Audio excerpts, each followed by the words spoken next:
All right, welcome to the Explainer. Today we are going to break down how three distinct phases of artificial intelligence are about to completely turn the transportation industry on its head. We're talking about a journey that starts with AI as a simple, helpful assistant and ends with a super intelligence that literally changes the fabric of reality itself. So think of this timeline as our roadmap for today's Explainer. You can see we start with what's happening right now up until about 2030. That's phase one, ANI, or Artificial Narrow Intelligence, the assistant. Then, from 2030 onward, things get a lot more intense with AGI, the replacement.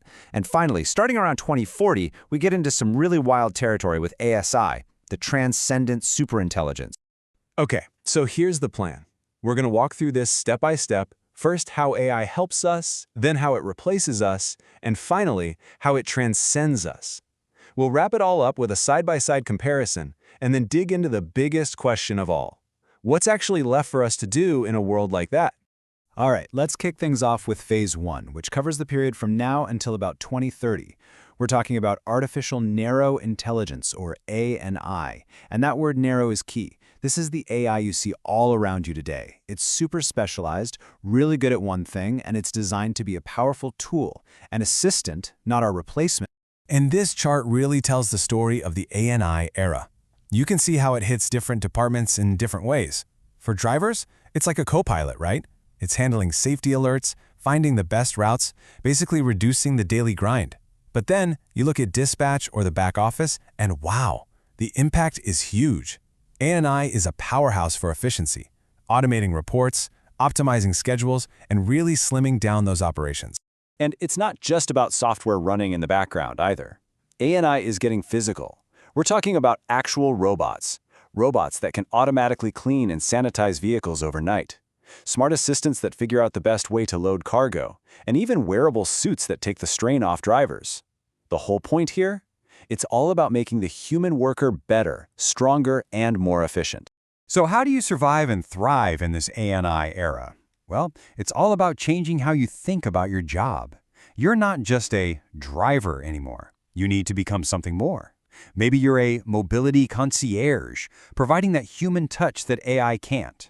Or maybe you're the AI and robotics optimizer, the person who actually teaches and manages these new systems. Or you could become a hybrid logistics manager, mastering this new game of moving both people and packages. It's a whole new playbook. Okay, buckle up, because now we're jumping forward to phase two, which kicks in around 2030. This is where artificial general intelligence, AGI, steps onto the stage. And believe me, the stakes get a lot higher here. We're moving from AI as a helpful tool to AI as a full-on replacement, an intelligence that can perform tasks at or even above human levels. And just look at the difference. The impact is, well, it's seismic. AGI isn't here to help, it's here to take over. We're talking level 5 autonomous driving that makes human drivers pretty much a thing of the past. Dispatch? Obsolete. The entire transport network is managed by the AGI. Even jobs that we thought were safe, like complex maintenance or customer service that requires empathy, AGI can handle them, potentially better than us. The robotics also take a massive leap forward. This isn't just about cleaning or loading anymore. We're talking about robots that can gently escort a passenger from their front door right into the vehicle. Or tiny delivery bots that hop out of the main bus to bring a package right to someone's doorstep. And get this, some systems could even diagnose a sick passenger, perform first aid, and automatically reroute to the nearest hospital. It's a whole new level of service. So that leads to the obvious kind of scary question. If AGI can do pretty much every task, what's left for us? Well, to stay in the game, our roles have to evolve again, this time into positions of oversight, ethics, and meaning. You might become a mobility auditor, the human who's legally and socially on the hook for what the AGI does. Or maybe a high-touch community producer, someone who designs experiences that bring people together during their travels. Or even a regional transit policy designer, the person who decides the ethical framework for the AI's choices. These are roles that require judgment, not just skill. Okay, now we enter the third and final phase, starting around 2040. And this is where things get, well, truly mind-bending. We're talking about artificial superintelligence, or ASI. And let me be clear, this isn't just a smarter AI. This is an intelligence so far beyond ours that it fundamentally changes the rules of the game. It changes everything. So, what exactly is ASI? Look, it's not just another upgrade. An ASI is an intellect that is smarter than every single human brain on the planet, combined, in every field: scientific creativity, social skills, you name it. But here's the real kicker. It's expected to be able to control the physical world at the molecular level. Think about that.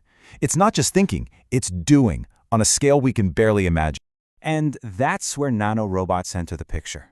With an ASI in control, these microscopic robots would completely rewrite our reality. A crack in the road, a dent in a vehicle, fixed, instantly, at an atomic level. The very concept of decay just goes away. Need a luxury lounge? Poof! The vehicle's interior morphs into one. Need to haul cargo? It changes again. And refueling? Forget about it. The vehicle's surface just harvests all the energy it needs from light, heat, whatever's around it. It's a world without limits. Which, of course, brings us to the ultimate question, doesn't it? In a world of perfect efficiency, where superintelligence has solved every practical problem we have, traffic, accidents, repairs, energy shortages, all gone. What is left for humanity to do? What's our purpose? Okay, that was a lot to take in. So let's take a step back and put these three phases side by side. When you see them all together, you really get a sense of the incredible journey we're on. This chart really sums it up perfectly. Just follow the progression. In terms of intelligence, we go from being supported by AI to being equaled by it, and finally, to being completely surpassed. And look at our role. We start as the AI user, the tool operator. Then we become the AI commander, the final auditor, and in the end, we become the philosopher, the one who defines purpose. The impact on jobs is just as stark. From making things more efficient, to mass replacement of jobs, to the very idea of labor becoming extinct.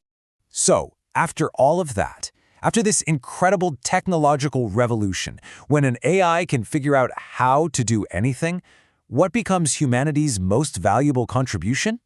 It really comes down to this. In the end, the only value that remains is the passion for what you, as a human, wish to achieve. Think about that. When technology handles all the hows, the only thing left for us to do is to answer the why. Our passions, our goals, our dreams, that's what will matter. And that leaves us all with one final massive question to think about. In a world where you don't have to do anything, what purpose will you choose?